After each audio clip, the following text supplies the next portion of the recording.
ಇದು old but real gold. ವೈರಾಲಿಟಿಗೆ father, simple ಆಗಿ ಒಂದು ಲವ್ ಸ್ಟೋರಿ ಟ್ರೈಲರ್. ಓಪನಿಂಗ್ ಸೀನೆ ಕ್ಲೈಮ್ಯಾಕ್ಸ್ ತರ ಇದೆ. ಆ ಮೂವಿಗಿಂತ ಮುಂಚೆ 8 ರಿಂದ 10 ನಿಮಿಷ ಟ್ರೈಲರ್ ನ ರಿಲೀಸ್ ಮಾಡಿದ್ರು.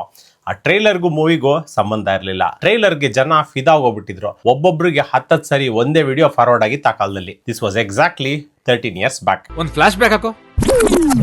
ಇವಾಗ 5 year ಪ್ಲಾನ್ ತರ 5 ವರ್ಷಕ್ಕೊಂದು ಮೂವಿ ಮಾಡೋ ರಕ್ಷಿತ್ ಶೆಟ್ಟಿ ಆವಾಗ ನ್ಯೂ ಇಯರ್ ಪ್ಲಾನ್ ತರ ಹೊಸದಾಗಿ ಸಿನಿಮಾ ಇಂಡಸ್ಟ್ರಿಗೆ ಎಂಟರ್ ಆಗಿದ್ರು. ಅಪರೂಪ ಕೆಲಸ ಮಾಡೋ ಕಡೆ ಹೊಸ ಮ್ಯಾನೇಜರ್ ಎದುರಿಗೆ ಬರಬಾರ್ದು, ಹಳೆ ಡವ್ ಕಣ್ಣಿಗೆ ಬೀಳ್ಬಾರ್ದು. ಶ್ವೇತಾ ಶ್ರೀವತ್ಸ ಕೂಡ ಬೋಲ್ಡ್ ಅಂಡ್ ಶಾರ್ಪ್ ಡೈಲಾಗ್ಸ್ ಇಂದ ಎಲ್ಲಾರನ್ನು ಇಂಪ್ರೆಸ್ ಮಾಡಿದ್ರು. ಕೆಲಸ ಇಲ್ಲ ಅಂದ್ರೆ ಮನೇಲಿ ಮದ್ವೆ ಗಂಡ ಅದೇ ಇಲ್ಲ ಅಂತಾರೆ. ಕೆಲವು ಡೈಲಾಗ್ಸ್ ಅಲ್ಲಿ ಮೀನಿಂಗು ಡಬಲ್ ಆಗಿತ್ತು. ಇವಾಗ ಯಾಕಪ್ಪ ಇದು ಅಂದ್ರೆ ತುಂಬಾ ಮೂವಿಗಳು ರಿಲೀಸ್ ಆದ್ಮೇಲೆ ಫ್ಲಾಪ್ ಆಗ್ತಿದ್ದಾವೆ. ಯಾಕಂದ್ರೆ ಅವು ಹೈಪ್ ಕ್ರಿಯೇಟ್ ಮಾಡ್ತಾ ಇಲ್ಲ. ಈ ಟ್ರೈಲರ್ ಇದೆಯಲ್ಲ, ಮೂವಿ ಫುಲ್ ತೆಗೆದು ಅದ್ರಲ್ಲಿ ಟ್ರೈಲರ್ ಕಟ್ ಮಾಡಿ ರಿಲೀಸ್ ಮಾಡಕ್ಕೆ full movie budget ಆಗೋಗಿರುತ್ತೆ.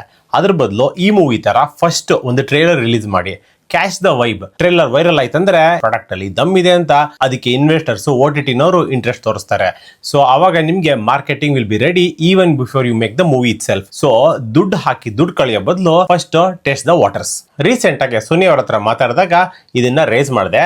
Surprisingly even he accepted this. ಅವರಿಂದ ಇದೇ ತರ ಇನ್ನೊಂದು ಮ್ಯಾಜಿಕ್ ನಾನು ಎಕ್ಸ್ಪೆಕ್ಟ್ ಮಾಡ್ತಾ ಇದ್ದೀನಿ. ಅವ್ರ ರೀಸೆಂಟ್ ಮೂವಿ ಮೋಡ ಕವಿದ ವಾತಾವರಣ ಅಮೆಜಾನ್ ಪ್ರೈಮ್ ಅಲ್ಲಿ ಇದೆ. ನಾನು ರೀಲ್ ಗಂತ ಹೇಳ್ತಾ ಇಲ್ಲ, ಬಟ್ ಆ ಮೂವಿನಲ್ಲಿ ಒಳ್ಳೆ ಫೀಲ್ ಇದೆ. ಒಂದ್ಸರಿ ನೋಡಿ ನಿಮ್ಗೆ ಗ್ಯಾರಂಟಿ ಇಷ್ಟ ಆಗುತ್ತೆ.